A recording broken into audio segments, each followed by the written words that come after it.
Au tout début de son pontificat, Jean-Paul II avait souhaité qu'une commission approfondisse, je cite, « l'examen du cas Galilée et dans une reconnaissance loyale des torts de quel côté qu'ils viennent, fasse disparaître la défiance que cette affaire opposait encore dans beaucoup d'esprits à une concorde fructueuse entre science et foi. » Donc c'est dire combien cet épisode, cette affaire Galilée, illustre la fracture entre la foi et la raison que nous voyons apparaître dans les temps modernes.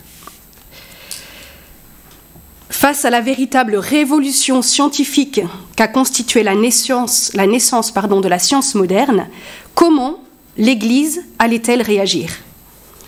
En effet, nous l'avons vu hier, jusqu'alors, discipline scientifique et théologique allait plutôt de pair. Et l'on voyait même dans l'astronomie une science particulièrement religieuse, puisqu'elle s'intéressait au corps céleste, considéré comme parfait, incorruptible, voire divin. Alors, lorsqu'en 1610, Galilée braque sa lunette vers le ciel, il observe que les corps célestes, et la Lune en particulier, ne sont pas parfaitement sphériques.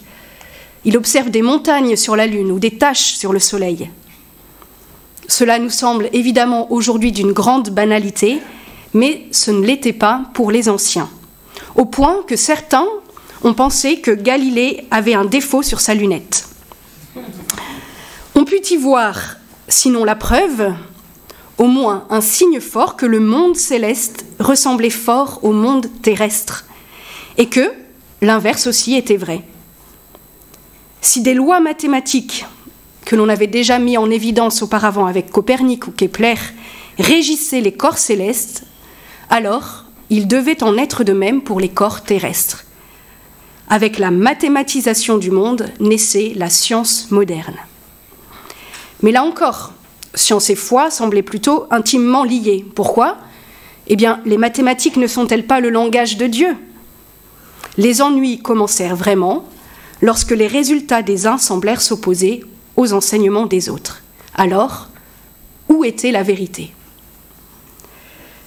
Dans ce contexte agité en plus par la crise protestante, nous venons de le voir, un grand saint va se faire le défenseur de l'Église et de la vérité, véritable homme à tout faire du pape pour conduire les affaires complexes et dangereuses pour la papauté, c'est saint Robert Bellarmin. Alors qui est-il ? Quelle part a-t-il pris dans l'affaire Galilée ? Quel éclairage nous en donne-t-il ?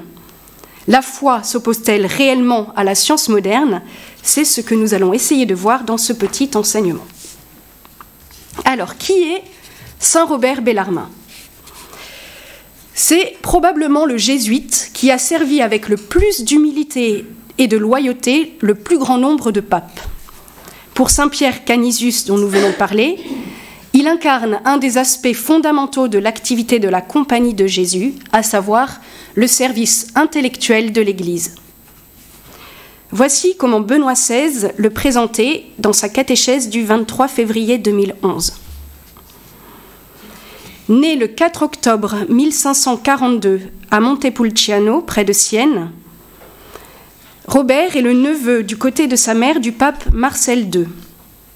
Il reçut une excellente formation humaniste avant d'entrer dans la Compagnie de Jésus le 20 septembre 1560. Les études de philosophie et de théologie qu'il accomplit au Collège romain, à Padoue et à Louvain, centrées sur saint Thomas et les pères de l'Église, furent décisives pour son orientation théologique. Ordonné prêtre le 25 mars 1570, il fut pendant quelques années professeur de théologie à Louvain. Appelé par la suite à Rome comme professeur au Collège romain, il lui fut confié la chaire d'apologétique, donc de défense de la foi. Au cours de la décennie où il occupa cette fonction, donc entre 1576 et 1586, il prêcha une série de leçons qui vont devenir par la suite les Controverses, une œuvre devenue immédiatement célèbre en raison de la clarté et de la richesse de son contenu et de son ton essentiellement historique. Le Concile de Trente s'était conclu depuis peu et pour l'Église catholique, il était nécessaire de renforcer et de confirmer son identité, notamment face à la réforme protestante, et l'action de saint Robert Bellarmin s'inscrit dans ce contexte. Le 3 mars 1599, il est créé cardinal par le pape Clément VIII, et le 18 mars 1602, nommé archevêque de Capoue. Mais après l'élection du pape Paul V, il est rappelé à Rome, où il devient membre des congrégations du Saint-Office, de l'Index, des rites, des évêques et de la propagation de la foi. Il meurt à Rome le 17 septembre 1621. Le pape Pie XI l'a béatifié en 1923, canonisé en 1930 et proclamé docteur de l'Église en 1931. Il devait beaucoup l'aimer. Voilà. Alors, ajoutons que c'est surtout après être retourné à Rome au service du pape Paul V que saint Robert Bellarmin va être mis en contact avec les nouvelles hypothèses scientifiques du moment. Ses fonctions au Saint-Office, comme sa curiosité intellectuelle, encore un esprit très brillant, firent de lui l'interlocuteur privilégié de Galilée, qui lui dédia son discours sur les corps flottants en 1612 et à qui il dut notifier sa condamnation en 1616. L'œuvre de Bellarmin peut se ramener à deux grands axes de pensée, la critique biblique et l'ecclésiologie. En considérant que Dieu ne s'est pas seulement révélé dans les Écritures, mais aussi dans des traditions non écrites, Bellarmin va établir des règles de discernement pour écarter les fausses traditions et ne conserver que celles qui sont effectivement nécessaires au dépôt révélé. Quant au sens des passages de l'Écriture, Bellarmin affirme avec force que le juge des Écritures, c'est l'Église. Soucieux de protéger dans les controverses antiprotestantes la lecture littérale de l'Écriture, il n'était pas pour autant adversaire de la nouvelle physique. En témoignent ses lettres à Federico Cesi, le fondateur de l'Académie des Lynx, et au Carme Foscarini, un des défenseurs de Copernic. Et c'est justement à partir de cette dernière lettre, donc de la lettre de saint Robert Bellarmin au Carme Foscarini, où il répond en même temps à Galilée, qui lui avait exposé sa propre thèse dans une lettre à son ami Castelli, mais qui s'était largement diffusée. Donc beaucoup de monde avait eu accès à cette lettre de Galilée. Et bien, dans cette lettre de saint Robert Bellarmin à Foscarini, nous connaissons la position de saint Robert Bellarmin vis-à-vis des nouvelles données exposées, à savoir la thèse de l'héliocentrisme, donc le Soleil au centre de l'univers et la Terre qui tourne autour, qui allait alors à l'encontre de celle couramment admise, le géocentrisme, et nous allons y revenir. Donc intéressons-nous maintenant à Galilée et à la science moderne. Galilée voulait être le nouvel Aristote. Il proposait de faire une nouvelle physique. En effet, nous l'avons vu, ces nouvelles observations astronomiques, comme les satellites de Jupiter, les phases de Vénus ou même les imperfections des astres, n'étaient pas compatibles avec la physique aristotélicienne. Et par ailleurs, il était convaincu que la science donnait accès au réel et qu'on ne devait pas consentir à la réserve exprimée jusqu'alors face au traité de Copernic. Galilée pensait que l'univers pouvait se rendre intelligible par des modèles mathématiques, et bien plus, que l'univers était réellement écrit en langage mathématique et qu'il ne s'agissait donc pas de simple modélisation, mais qui permettrait de sauver les apparences, comme on l'utilisait pour Copernic jusqu'ici, mais d'une caractérisation du réel. Outre la mathématisation de la nature, donc nous l'avons dit, tous les phénomènes observés sont quantifiés, mis en équation.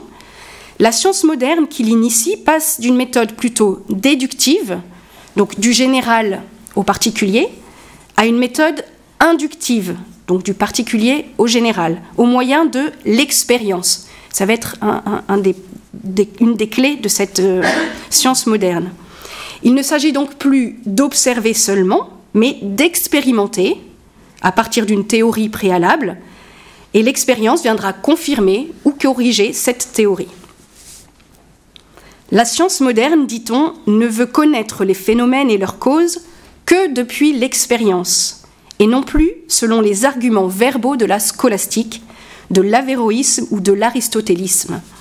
C'est vrai que jusqu'alors, on faisait surtout de la science en observant et en commentant les œuvres des anciens et essentiellement d'Aristote. Cette évolution va tendre à écarter toute connaissance du donné révélé et à creuser un fossé entre la science et la théologie. D'où la pensée de Galilée, autre est ce que dit la Bible, autre ce que nos yeux ont vu. Qu'on glose la Bible autant qu'on voudra, mais les données de l'expérience sont intangibles. Fin de citation. Alors Galilée est un vrai chrétien, un chrétien sincère, convaincu de la sentence du livre de la sagesse. Ce livre de la sagesse dit en effet « Toi, Seigneur, tu as tout réglé avec mesure, nombre et poids. » Pour lui, l'harmonie du monde était un effet de la sagesse divine.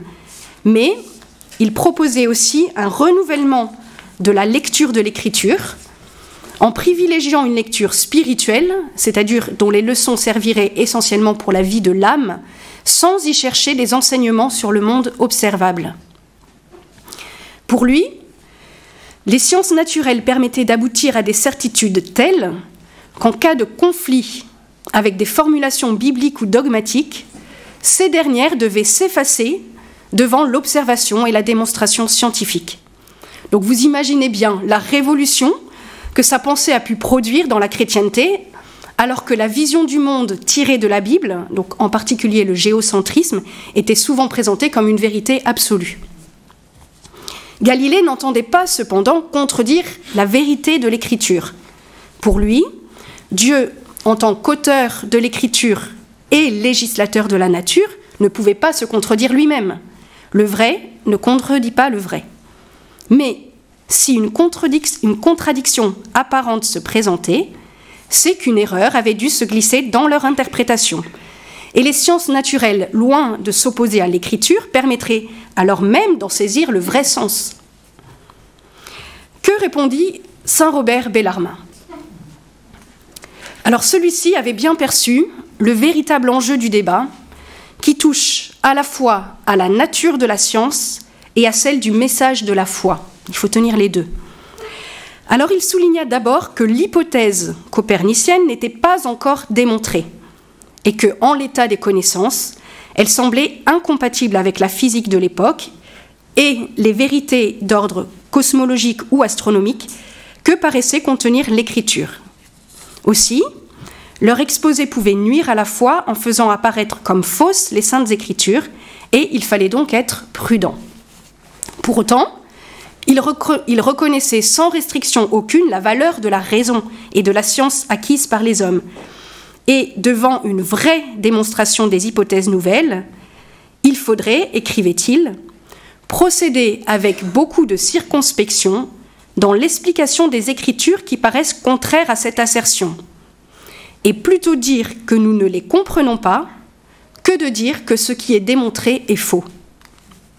Ce faisant, il ne faisait pas autre chose que saint Augustin avant lui, qui écrivait « S'il arrive que l'autorité des saintes Écritures soit mise en opposition avec une raison manifeste et certaine, cela veut dire que celui qui interprète l'Écriture ne la comprend pas correctement. Ce n'est pas le sens de l'Écriture qui s'oppose à la vérité, mais le sens qu'il a voulu lui donner. Ce qui s'oppose à l'Écriture, ce n'est pas ce qui est en elle, mais ce qu'il y a mis lui-même, croyant que cela constituait son sens. » Et c'est encore ce que réaffirmera plus tard le pape Léon XIII dans son encyclique Proventissimus Deus, puisque le vrai ne peut en aucune façon contredire le vrai, on peut être certain qu'une erreur s'est glissée soit dans l'interprétation des paroles sacrées, soit dans une autre partie de la discussion. Fin de citation. D'où le point central de la lettre de saint Robert Bellarmin à Foscarini et donc à Galilée. Vous agiriez prudemment, écrit-il, en vous contentant de parler ex suppositione et non de manière absolue. Et en cas de doute, il recommandait de ne pas abandonner l'interprétation de l'écriture exposée par les saints-pères, Alors il faut noter qu'ici, il étend le principe énoncé par le Concile de Trente, qui n'exige cela que dans le domaine de la foi et des mœurs. Revenons à Galilée. En un sens, la conviction de Galilée sur l'interprétation de l'Écriture, donc lui qui l'expose longuement dans sa lettre à Christine de Lorraine, eh bien, sa conviction sur l'interprétation de l'Écriture rejoint celle de saint Robert Bellarmine, à cette exception près que lui, n'étant pas le principe énoncé par le Concile de Trente, mais tend plutôt à le restreindre, car lui considère l'autorité des saints-pères uniquement pour les assertions de fide, donc les affirmations solennellement définies par le magistère comme étant de foi, alors que le Concile, lui, parle de res fidei, donc des choses de la foi dans leur ensemble.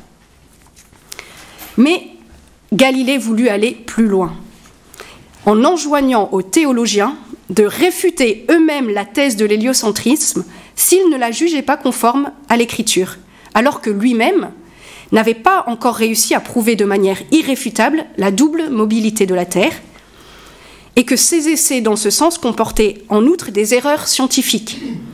Par exemple, on sait qu'il voulait voir dans le phénomène des marées une preuve de la rotation de la Terre, et on sait maintenant que c'est faux. Voilà. Plus encore, il s'est lancé lui-même dans une tentative d'exégèse du livre de Josué pour en faire une interprétation conforme à ses thèses, outrepassant ici ses compétences. Et finalement, il a été téméraire de ne pas écouter saint Robert Bellarmine, qui lui recommandait de présenter ses résultats comme des hypothèses et non comme des faits établis. La fin de l'histoire, enfin de ce premier épisode, eh bien Galilée, déféré au Saint-Office en 1616, est condamné, moins sans doute sur ses idées proprement scientifiques, qu'à cause de l'acharnement qu'il a mis à les rattacher aux données bibliques, selon une exégèse où les inquisiteurs ont flairé à 100 lieues le libre examen des Écritures. Sa soumission le sauva du pire, mais ne lui garantit pas d'un second procès qui lui sera fait en 1633. En revenant sur cette affaire Galilée en 1992, Jean-Paul II a mis en évidence une double problématique. La première, épistémologique, donc qui concerne l'herméneutique biblique, c'est-à-dire l'interprétation de la Bible. Ici, il note la nécessité d'une conscience avertie du champ et des limites propres à chaque discipline. Si Galilée s'est montré plus perspicace que ses adversaires théologiens quant aux critères d'interprétation de l'Écriture, ni lui ni ses adversaires n'ont réellement distingué les faits scientifiques des réflexions d'ordre philosophique qu'on leur avait associées, d'où les confusions qui ont suivi. Deuxième problématique, une problématique pastorale qui concerne la portée de la parole de l'Église, qui se doit, dit Jean-Paul II, d'être une parole de vérité, d'où un nécessaire discernement à opérer dans la réflexion et dans l'enseignement, et le souci pour les pasteurs et les théologiens de se tenir régulièrement informés des acquisitions scientifiques pour les prendre en compte s'il y a lieu. Et pour dépasser les situations de conflit entre science et foi qui pourraient surgir à l'avenir, Jean-Paul II a tiré 2 grandes leçons de cet épisode. Premièrement, souvent, au-delà des 2 visions partiales et contrastées, il existe, dit-il, une vision plus large qui les inclut et les dépasse l'une et l'autre, et c'est elle qu'il faut rechercher. Et deuxièmement, pour une juste compréhension du problème, il faut avoir conscience qu'il existe 2 domaines du savoir, celui qui a sa source dans la révélation et celui que la raison peut découvrir par ses seules forces. Les 2 domaines ne sont pas purement extérieurs, donc purement disjoints l'un à l'autre, ils ont des points de rencontre et les méthodologies propres à chacun permettent de mettre en évidence des aspects différents de la réalité. Mais revenons à notre question initiale. La foi s'oppose-t-elle à la science moderne ? Une contribution éclairante à ce sujet nous vient du physicien Peter Hodgson. En effet, il met en avant que pour l'émergence de la science moderne, il a fallu, d'une part, des conditions matérielles adéquates, donc comme l'écriture, les mathématiques, les outils de mesure, mais aussi une vie sociale stable qui permettent aux scientifiques d'étudier. Donc des conditions matérielles, mais surtout spirituelles adéquates. Et parmi celles-ci, il cite la considération d'un monde bon, ou au moins neutre, car si c'est un monde que l'on considère mauvais, eh bien on ne cherchera pas à l'étudier, mais aussi d'un monde rationnel et ordonné, qui soit accessible à la raison, mais non nécessaire, car si c'était un monde nécessaire, alors la réflexion seule pourrait permettre de tout élucider. Alors que si l'on considère une part de contingence, eh bien cela rend nécessaire le recours à l'expérience pour l'appréhender, pour voir le monde tel qu'il est réellement et non tel qu'il pourrait être. Deuxième point, il faut aussi une estime pour la science elle-même, comme valeur pour la société, donc utile au bien commun, par exemple, par l'amélioration des conditions de vie offertes par la technique. Mais il faut aussi la considération d'un temps linéaire, avec un commencement et une fin, et non d'un temps cyclique, qui est la vision du temps largement partagée par toutes les civilisations avant la révélation. Car on comprend bien que si tout se répète inexorablement, si nous sommes soumis au destin, alors pourquoi tenter de comprendre et de faire quelque chose de nouveau ? Enfin, il faut une volonté de partage des connaissances et de collaboration dans la recherche pour mener à bien une telle entreprise. Or, dit-il, on peut considérer que l'ensemble de ces conditions ont été réunies pour la première fois avec la civilisation chrétienne du Moyen-Âge, qui fut effectivement le berceau de la science moderne. En effet, c'est la foi chrétienne qui nous assure que le monde est bon, créé par Dieu qui est logos, c'est-à-dire raison, et ce, librement. Donc il ne s'agit pas d'un univers nécessaire, mais il est cependant ordonné. Par ailleurs, la conviction de l'unique incarnation du Christ a brisé cette conception cyclique du temps. L'opportunité de connaître le Créateur en étudiant sa création a aussi stimulé la recherche scientifique, de même que l'ordre divin de soumettre la terre et de dominer sur la création. Et enfin, la condition du libre partage des connaissances est proclamée par le livre de la sagesse. Je cite « Ce que j'ai appris sans calcul, je le partage sans réserve, je ne veux rien dissimuler de ses richesses. » On peut donc dire que finalement, non seulement la foi ne s'oppose pas à la science moderne, mais qu'elle a en plus dû favoriser son émergence. Je termine avec les mots du cardinal Poupart dans la synthèse qu'il donne des travaux réalisés par la commission d'études sur l'affaire Galilée. Il dit « La passion de savoir, le besoin de comprendre sont inscrits au cœur de notre être. Et les hommes de science se rencontrent en cette requête avec les hommes de foi. Foi et science en quête de vérité ont besoin d'une même liberté, dont Galilée est devenu la figure symbolique exemplaire au seuil de la modernité. Ajoutons simplement que cette liberté ne serait qu'illusoire si elle n'est pas soumise à la vérité, et une autre vertu pourrait donc être nécessaire, l'humilité. N'est-ce pas finalement ce qui a manqué dans cette affaire Galilée ?